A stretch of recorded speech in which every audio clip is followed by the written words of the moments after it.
ഷഡ്ഭുജ നക്ഷത്രം നെറ്റിയിൽ പതിച്ച് പകുതി തളർന്ന തലയോട്ടി. ഇതായിരുന്നു ആയത്തുള്ള ഖമേനിയുടെ ഇന്നലത്തെ ഏറ്റവും ലേറ്റസ്റ്റ് ആയിട്ട് എക്സിൽ വന്നിട്ടുള്ള പോസ്റ്റ്.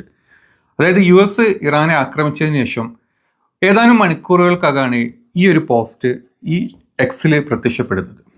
പലർക്കും പല സംശയങ്ങളായിരുന്നു. അതിൻ്റെ കൂടെ കുറച്ച് കാര്യങ്ങളും കൂടെ പുള്ളി എഴുതി വെച്ചിട്ടുണ്ടായിരുന്നു. അതിങ്ങനെയായിരുന്നു: സയനിസ്റ്റ് ശത്രു ചെയ്തത് വലിയ തെറ്റ്, ഇസ്രായേലിന് ഉടനടി ശിക്ഷ.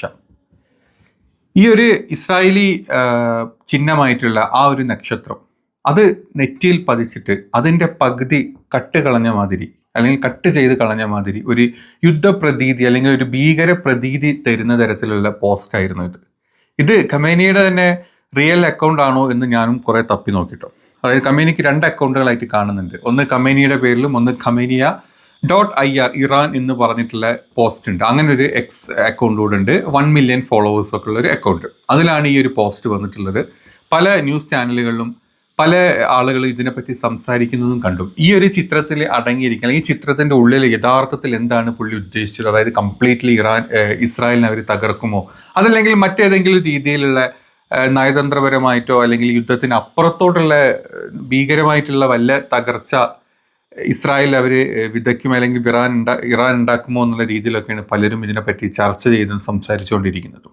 എന്താണെങ്കിലും വളരെ നിഗൂഢമായിട്ടുള്ളൊരു പോസ്റ്റാണ് ഇത്. ഏത് രീതിയിലാണ് അവർ ഇതിനെ ഇൻ്റർപ്രറ്റ് ചെയ്യുന്നത് നമുക്കറിയില്ല. എന്താണ് നമ്മൾ പലതും നമുക്ക് ചിന്തിക്കാൻ പലതും പറ്റും, പക്ഷേ യഥാർത്ഥത്തിൽ എന്താണ് അതിൻ്റെ ഉള്ളിലുള്ള അർത്ഥം എന്നുള്ളത് ശരിക്കും നമ്മൾ കാത്തിരുന്ന് കാണേണ്ട ഒരു കാര്യം തന്നെയാണ്.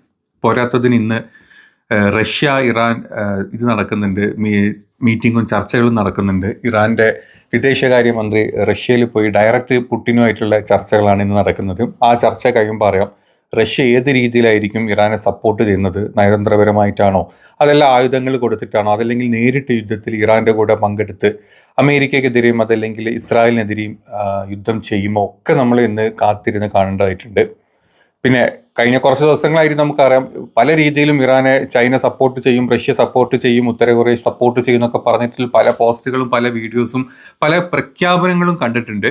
പക്ഷേ അമേരിക്ക ഇറാനെ ആക്രമിച്ചതിന് ശേഷം വിത്തിൻ മിനിറ്റിൽ, അതായത് അമേരിക്ക ഇറാനെ ആക്രമിച്ച് വിത്തിൻ മിനിറ്റിൽ അത്രയും പെട്ടെന്ന് തന്നെ ഇറാൻ തിരിച്ച് ഇസ്രായേൽ ആക്രമണം നടത്തി. പണ്ട് ഗസ അല്ലെങ്കിൽ ഇപ്പം ഗസയിലെ ഒരു തെരുവ് അല്ലെങ്കിൽ ഗസയിലെ പല സ്ഥലങ്ങളും എങ്ങനെയാണോ ഉള്ളത് അതുപോലെ തന്നെ ഇസ്രായേലിൻ്റെ പല നഗരങ്ങളുടെയും പല ഭാഗങ്ങളും അങ്ങനെ ആയിട്ടുണ്ട്. ഒരിക്കലും ഇസ്രായേൽ ചിന്തിച്ചിട്ട് പോലും ഇല്ലാത്ത, അതായത് ഇസ്രായേൽ പറയുന്ന അവരാണ് ഏറ്റവും വലിയ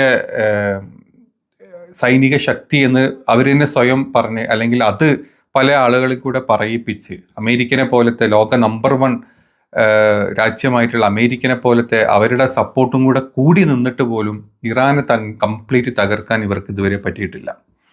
സത്യത്തിൽ സ്വയം തോൽവി, അല്ലെങ്കിൽ നമ്മളൊന്ന് ആലോചിച്ച് നോക്കും, നമ്മൾ പാകിസ്ഥാനായിട്ട് യുദ്ധം ചെയ്യുകയാണ്. പാകിസ്ഥാനുമായിട്ട് യുദ്ധം ചെയ്ത് നമുക്ക് ജയിക്കാൻ പറ്റാതെ നമ്മൾ അമേരിക്കൻ്റെ സപ്പോർട്ടും ബാക്കിയുള്ളവരുടെ സപ്പോർട്ടും, അതായത് നമ്മളെക്കാളും പാകിസ്ഥാനേക്കാൾ എത്രയോ വലിയ രാജ്യമായി നമ്മളെക്കാൾ എത്രയോ വലിയ രാജ്യമായിട്ടുള്ള അമേരിക്കനെ കൂട്ടുപിടിച്ചിട്ട് നമ്മൾ പാകിസ്ഥാനെതിരെ സമരം അല്ലെങ്കിൽ യുദ്ധം ചെയ്ത് നമുക്ക് ജയിക്കേണ്ടി വരും. എന്നിട്ടും നമ്മൾ ജയിക്കാണ്ട് പാകിസ്ഥാൻ പിടിച്ച് നിന്ന് തിരിച്ച് നമുക്ക് ഇന്ത്യയിലോട്ട് മിസൈലുകൾ വർഷിച്ച് നമ്മുടെ വിടണ്ടാക്കുന്ന അവസ്ഥ അല്ലെങ്കിൽ ഭയാനകമായിട്ടുള്ള അവസ്ഥ ഇന്ത്യയിൽ ഉണ്ടാക്കി എങ്ങനെ ഉണ്ടാവും? അതുപോലെയാണ് ഇപ്പം ഇറാൻ ഈ പറഞ്ഞ ഇസ്രായേലിൽ പണി കൊടുത്തുകൊണ്ടിരിക്കുന്നത്.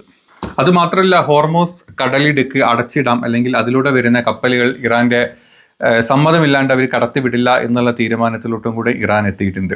മൊത്തം കണക്കെടുത്ത് നോക്കുകയാണെങ്കിൽ നമ്മൾ ഇറാനിൻ്റെ സൈഡിൽ നിന്ന് അതുപോലെ തന്നെ UAEയുടെ സൈഡിൽ നിന്നൊക്കെ ഏറ്റവും കൂടുതൽ എണ്ണ വരുന്നത് അല്ലെങ്കിൽ എണ്ണ കപ്പലുകൾ വരുന്നത് ഈ ഹോർമോസ് കടലിടുക്ക് കൂടെ തന്നെയാണ്. മൊത്തം നമ്മൾ കടൽ മാർഗം വരുന്ന 5 മില്യൺ ബാരലാണ് ഡെയിലി എണ്ണ കപ്പലുകൾ വഹിച്ചുകൊണ്ട് വരുന്നത്. അതിലെ 2 മില്യൺ ബാരലും വരുന്നത് ഈ പറഞ്ഞ ഹോർമോസ് കടലിടുക്ക് കൂടെ തന്നെയാണ്. അപ്പം അത്രയും വലിയൊരു സപ്ലൈ ഇറാൻ സ്റ്റോപ്പ് ചെയ്തു അല്ലെങ്കിൽ സ്റ്റോപ്പ് ചെയ്യുകയാണ് നാളെ മുതലെങ്കിൽ തീർച്ചയായിട്ടും ലോകത്തിൻ്റെ പല ഭാഗത്തും ഈ ഒരു ബുദ്ധിമുട്ട് അല്ലെങ്കിൽ എണ്ണയുടെ ബുദ്ധിമുട്ട് വരും. എണ്ണയുടെ ബുദ്ധിമുട്ട് വന്നു കഴിഞ്ഞാൽ തന്നെ അത് എല്ലാ മേഖലകളിലും എഫക്റ്റ് ചെയ്യും. നമുക്കറിയാം എണ്ണ ഇല്ലാണ്ട് പ്രവർത്തിക്കാത്ത കാര്യങ്ങൾ എന്തൊക്കെയാണ്, അതിനെ റിലേറ്റ് ചെയ്തിട്ടുള്ള കാര്യങ്ങൾ എന്തൊക്കെയാണ്, അത് ഏതൊക്കെ രീതിയിൽ ലോകരാജ്യങ്ങളുടെ ഇടയിൽ ബുദ്ധിമുട്ട് വരും എന്നുള്ളതും അറിയാം. അപ്പം യുദ്ധം ഇതുപോലെ മുന്നോട്ട് പോവാണ്. ഖമേനി ഇന്ന് കാണിച്ചിട്ടില്ല, അല്ലെങ്കിൽ ഇന്ന് ഈ നമുക്ക് ഈ ലോകത്തിലോട്ട് മുന്നോട്ട് വെച്ചിട്ടുള്ള ഈ ഒരു പോസ്റ്റിന്റെ അർത്ഥം എന്താണ്? ഒരു പൂർണ്ണ യുദ്ധത്തിലോട്ട് ഇത് മാറുകയാണ്. അതിന്റെ കൂടെ റഷ്യ ഒക്കെ ഇവരെ കൂടെ ഇപ്പൊ ഇന്നത്തെ മീറ്റിംഗ് കഴിഞ്ഞ് കഴിഞ്ഞാൽ റഷ്യ ഏത് രീതിയിൽ ഇവരെ സപ്പോർട്ട് ചെയ്യുന്നു മനസ്സിലാവും. അങ്ങനെ ഒരു തീരുമാനത്തിലേക്ക് എത്തുകയാണെങ്കിൽ ഈ യുദ്ധം എങ്ങനെയൊക്കെ പോകും, ഏതൊക്കെ രീതിയിൽ പോകുന്നുള്ളത് കണ്ടറിഞ്ഞ് തന്നെ കാണേണ്ടി വരും. നമ്മുടെ നാട്ടിലെ സംഘമിത്രങ്ങൾ പറഞ്ഞ പോലെ എല്ലാ ലോക മഹായുദ്ധങ്ങളും അല്ലെങ്കിൽ മറ്റ് സ്ഥലങ്ങളിൽ നടക്കുന്ന യുദ്ധങ്ങളും നമ്മൾ അതിൽ ഇൻവോൾവ് ആയിട്ടുണ്ടോ ഇല്ലേ എന്നുള്ളത് പോലും നമ്മൾ അതിൻ്റെ ഒരു എഫക്റ്റ് അല്ലെങ്കിൽ അതിൻ്റെ പൂർണ്ണ രീതിയിലുള്ള ഒരു എഫക്റ്റ് നമുക്ക് വരുമ്പോഴേ നമുക്ക് അറിയാൻ പറ്റുള്ളൂ.